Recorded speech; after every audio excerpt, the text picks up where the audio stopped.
After Zeri destroyed the meta at the start of the set, now she's pretty much back with a few buffs to the main camp. 7 EXOTECHs now got buffed, but it's not only that, now you get more items in your games. Why is that important? First, let's talk about when you should play this board and what are the criteria to play it. Well, the first thing you should care about are the items from EXOTECH. You want to have like some items for Zeri. The best one is Pulse. You can play Flux also, but Pulse should be like 100% guaranteed that you should play around Zeri. Also, to note, another very good item in this comp is Corrupted Chassis that's gonna be on Mordekaiser later. When it comes to other items, Zeri likes Rageblade and Kraken, so for sure you want these two items because you build a lot of AD and you have a lot of attack speed that is very important on Zeri. Early game you want to play around like EXOTECH or Jhin, but it's not really necessary. Like you can play around Kog'Maw and Kindred as well, and then you do the transition at level 8. This is a fast 8 board, so that means you want to save as much gold as possible and roll a 4-2 all the gold you have to make a stable board and maybe go 9. But that doesn't mean you shouldn't roll before that. Like you can roll a 3-2 to have a stable board, or if you're a win streaking, you can go straight to stage 4 and then roll there. When it comes to items, best in slot is Rageblade, Kraken and Pulse, and when it comes to artifacts, you want like Flicker Blade or Wit's End on Zeri. Wit's End is not that great on Zeri, but it's still fine. It works like a Gunblade, but only for her, which is okay. When it comes to tank, well, Mordekaiser is kinda the best one. Sejuani is still like kinda weird when it comes to tank items. Like she wants like Adaptive and Protectors because you want her to cast fast, but that's it. And when it comes to Mordekaiser, you want like Warmogs, you want like Corrupted Chassis, which is amazing, and any other tank items like Bramble, Protector's Vow is fine, Adaptive, stuff like that. When it comes to artifacts, Unending Despair and Hull Crusher are the only available options. The others are kinda bad. To be honest, I would only take like Unending Despair. Hull Crusher is just a Warmogs, a bit better. When it comes to the most important thing of this board is the augments. Why?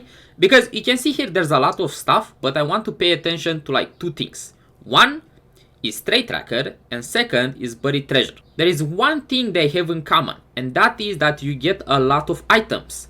Emblems are considered items as well, so it works with EXOTECH. Now, why is the number of items that important and what happened this patch that it buffed Zeri so much? Well, leaving aside the buffs to like the EXOTECH board when it comes to units and the synergy, now the system of the game changed. Now you get more components in your games from the PvE rounds, you get +1 component in Crabrave and Scuttle Puddle, you get a bit less gold, but that doesn't matter.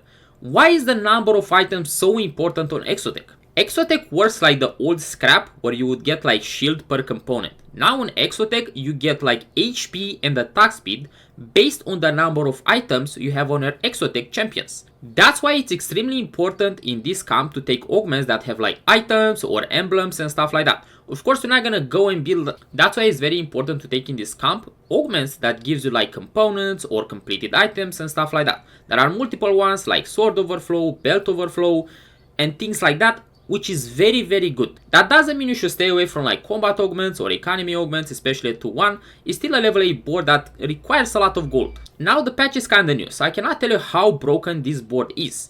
But so far it seems like it's one of the winners of the patch, especially because other camps got nerfed and especially because Zeri has like a very high DPS. When it comes to positioning, you want Zeri on the 3rd row because she's gonna dash in the backline if it's clear. You don't want her to like be on the last row and then she dashes forward and stuff like that and gets stunned randomly. Sejuani should be on the same side with the enemy carry and Mordekaiser should be on the same side with the carry that you wanna stun. That means the enemy tank like a Leona, 2-star and stuff like that, because you're gonna delay the CC from those units. Imagine an enemy Sejuani that's gonna cast only 1 time instead of 2 times because Mordekaiser managed to stun that unit at the start. For those that are interested in the image with Zeri EXOTECH, so maybe you can save it, you can find it on Discord and you can download it from there. That was it for this video, catch you at the next one.